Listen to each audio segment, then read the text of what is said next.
최근 이재명 민주당 대표의 선친 묘소가 훼손됐다 논란이 일었었죠. 알고 봤더니 이재명 대표의 문중 인사들이 이 대표를 돕기 위해서 길을 보충하는 의식을 했다 이렇게 확인이 됐습니다. 자, 이 대표도 입장에 난처할 것이고 선처를 호소했죠. 유감을 표하면서 문중 인사가 왜 이 같은 사실을 이 대표 측에 알리지 않고 일방적으로 했을까? 이건 뭐 어떻게 보면 묘지 훼손 사실인데 당시에는 민주당도 패륜 행위다 어떻게 이렇게까지 할 수 있냐라고 비판했는데 결과적으로 보면 진짜 한편의 블랙 코미디처럼 돼버렸습니다, 변호사님. 블랙 코미디라기보다 기가 막히는 일이에요. 예. 아니 그 이재명 대표가 직접 자기 SNS에 이걸 공개를 했고, 네. 그리고 민주당과 함께 이 패륜적 테러다. 네. 그리고 재승의 부모를 능욕했다. 이런 표현을 썼습니다.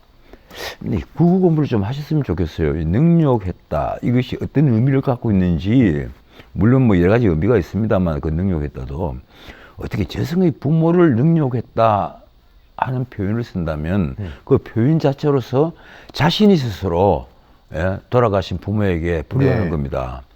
어떻든 본인이 그 생명기라고 되어 있는 돌이 그 2군데가 박혀가 있고 4군데가 파져가 있고 뭐 6군데 정도가 이 분묘가 훼손이 돼가 있고, 그리고 분묘 위에 발로 갖고 다진 흔적이 있었다. 네. 그래서 이것은 그 흉매며 이게 흑주술이다. 흑주술이라는 표현까지 썼어요. 그런 표현을 쓸 때는 알아보고 공부도 좀 하고 해야죠. 이 생명 그 기라고 하는 것을 누가 넣었는지. 네. 아니 문중에서 했으니까 그걸 아무도 모르게 문중에서 극비로 했을 일은 만무합니다. 적어도 그 이재명 캠프 쪽에는 누군가는 알고 있었을 거예요. 누군가 협의가 됐겠죠. 했기 때문에 했을 겁니다. 강진에 있는 이 그 풍수지리에다가, 이거 원래는 뭐 청자 전문가더라고요. 네. 이분이 그 무형문화재로 어떤 신문에 나와 있던데, 이분이 또 풍수지리에는 또 대가이신 모양이에요. 이분이 보고 기가 이렇게 방향이 좀 잘못됐으니 뭐 반대의 방향이라고 그랬죠. 기가 네. 허해졌다. 이래서 생명기라고 하는 돌에다가 그런 글자를 써서 네. 그 파묻고 또 구멍도 내고 위에도 다지고 한 건데, 이걸 분묘의 주인과 그 후손과 이재명 대표와 전혀 상의를 하지 않고 했을 일은 마음와도 저는 생각합니다. 네. 그쪽 캠프에 누군가에게는 보고가 다 됐을 거고 허락을 받고 했겠죠.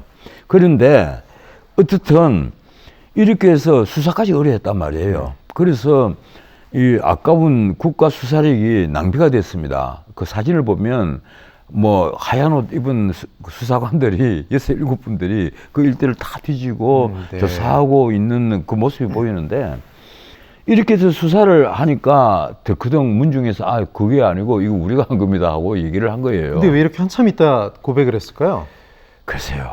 저는 참 이게 궁금한 게, 네. 과연 처음에 어디까지 누구에까지 보고가 돼서 이 일을 했는데 왜 이재명 대표는 몰랐느냐. 네. 이것도 궁금하고, 그리고 이렇게 해놓고 또 뒤에도 깔끔하지 못합니다. 예. 이걸 선처를 바란다. 무죄죠. 선처를 바란다가 아니고 무죄죠. 분명히 허락을 받고 어떻게 문중에서 요청을 해서 그런 일을 함께 한 것인데. 허락을 받았다, 알고 있었다 이렇게 보시는 거군요. 예, 변호사님. 그렇죠. 예. 그런데 이걸 선처를 바란다. 오히려 지금 국민에게 사과를 하고, 특히 이것을 이 흑주술이라고까지 표현을 했으니까 정치적 반대자의 흑주술이다. 네. 이런 식으로 그 흉매다. 이런 식의 표현까지 썼으니까 여기에 대해서는 오히려 이재명 대표가 진지하게 사과를 해야 된다고 생각합니다. 네. 제가 잘못 알았습니다. 예. 정말 미안합니다 하고 특히 경찰 쪽에 나 사과를 하는 것이 옳다 이런 생각을 합니다. 참 국민의힘 측에서도 비난을 하고 참 이런 해프닝도 해프닝이 없는 듯 합니다. 자, 이런 가운데 이재명 대표가 어제부터 당 지도부가 총출동해서 1박 2일 일정으로 호남 행보를 하고 있습니다.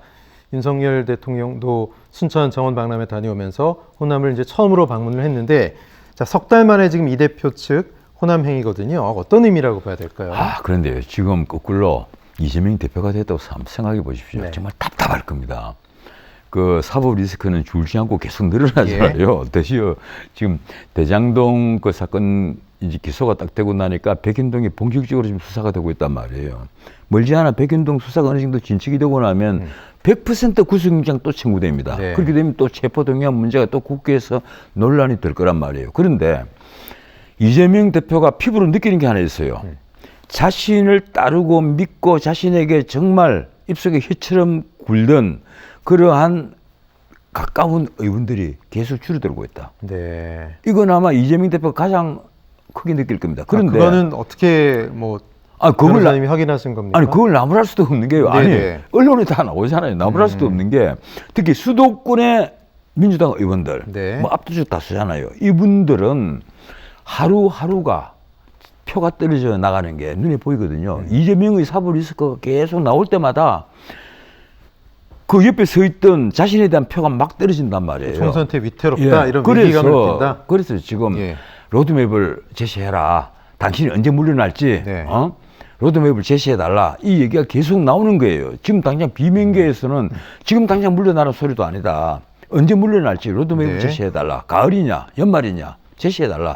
이대로 총선을 못 치른다. 이대로 네. 총선 치르면 그것은 필패가 아니라 필망이다. 이 얘기입니다. 그런데 그런 이재명 대표가 기댈 곳이 어디 있겠어요? 유일한 곳이 자기 고향인 안동이 아니고 호남입니다. 네. 근데 호남도 과거와는 달라요. 이 분위기가 다르단 말이에요. 이러니까 전북도 아니고 전남 광주 쪽 그 전라남도 쪽인데 여기 이제 가서 열심히 나는 여기가 내 제2의 고향이다. 이제 이 얘기로서 자기 지지를 그나마 호소를 하는 거예요. 내가 이렇게 정치적으로 탄압을 받고 있다. 그러니까 나를 좀 도와주세요. 이제 이런 분위기를 이런 이 바닥 민심을 네. 일으킬 수 있는 곳이 유일한 곳이 호남이라고 믿고 가는 겁니다. 그런데 요 사이는 그렇다. 지금 분위기는요. 과거와는 완전히 다른 게 과거에는 호남이나 영남에서 바람이 일어나서 서울로 올라오는데 그건 이제 지금 4선, 5선 정치인들은 하나같이 그렇게 생각을 합니다.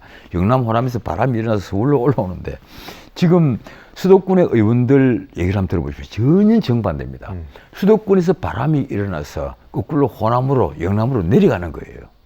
지금 호남 인구 중에 상당수는 수도권에 와 있단 말이에요. 수도권의 한 30% 넘게 호남 인구인데 네. 여기서 바람이 일어나서 호남으로 거꾸로 내려가야 되고 수도권 민심 그만큼 중요하군요. 예. 영남도 마찬가지입니다. 수도권에서 바람이 일어나서 영남권으로 내려가야 TK가 움직이고 특히 PK는 그때 가야 움직입니다. 이러니까 과거와는 완전히 다르다. 과거에는 밑바닥 민심이 거꾸로 올라오는데 네. 전혀 아니다. 지금은 내려가는데 과연 이재명 대표가 호남이 그 자신의 마음의 고향이다, 제2의 고향이다 이렇게 해서 호남 민심을 아무리 다독이고 호남 민심에 기대를 한다 손 쳐도 그것이 얼마나 효과를 보겠느냐. 네. 제가 보기에는요, 이재명 대표가 기회를 한번 놓친 거예요. 지난번에 어느 의원이 얘기를 했는데, 정말 그때 체포동의안, 가결시켜달라. 예. 그렇게 해서 국회에서 가결을 시키고 자신이 법관의 영장실질심사에 나아갔다면, 네. 아마 이재명 대표에게는 일거의 사법 리스크를 털 기회도 아마 있지 않았겠느냐. 네. 이런 생각도 하게 됩니다. 알겠습니다. 변호사님 말씀 여기까지 듣겠습니다. 전원세계 훈수였습니다. 고맙습니다. 예, 고맙습니다.